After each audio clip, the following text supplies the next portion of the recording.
En fait, je pense toujours à l'empereur romain,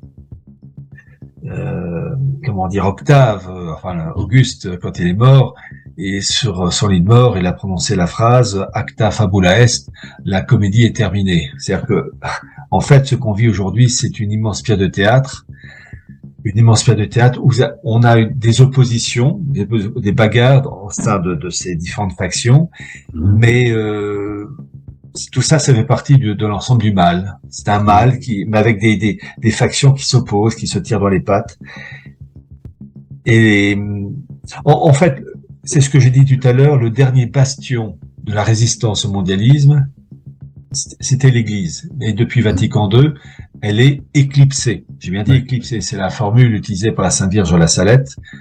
Éclipsée. Et une éclipse, par définition, c'est temporaire. Ouais.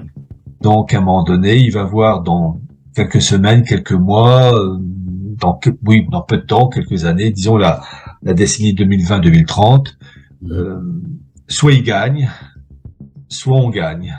Ouais.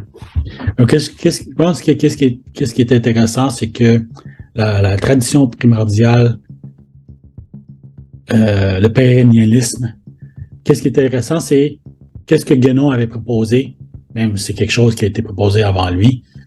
C'était appelé le Ancient Wisdom, la sagesse ancienne, qui a vraiment été posée par Ficino pendant la Renaissance.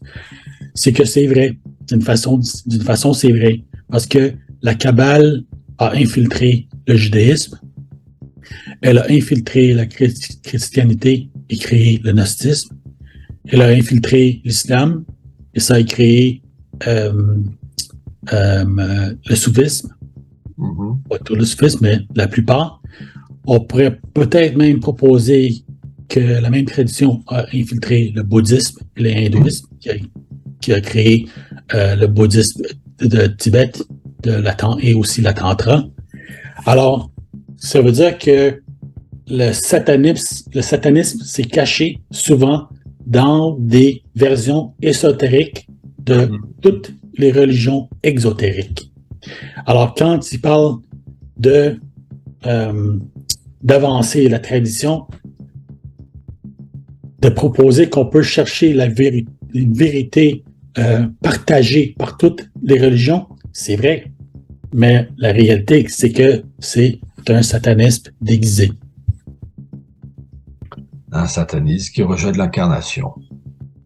Qui rejette Dieu. Qui rejette Dieu. C'est un complot contre Dieu. Disons que l'incarnation, dans le cas du christianisme, qui est le cœur nucléaire, et quand on s'en détache, c'est la porte ouverte à l'enfer. Donc, en fait, là, on est arrivé au pied du mur où, en fait, j'ai toujours aimé cette expression, l'enfer est divisé contre lui-même. C'est-à-dire c'est un monde infernal, ils s'opposent violemment, mais ils n'arriveront jamais à imposer et à gagner parce que ils s'autodétruisent entre eux. Mais le problème, c'est que nous, on risque de subir méchamment leur rivalité. Et à la fin, il n'y a plus qu'une chose à dire, et ce sera peut-être la phrase de conclusion, à la grâce de Dieu. C'est ça. Voilà.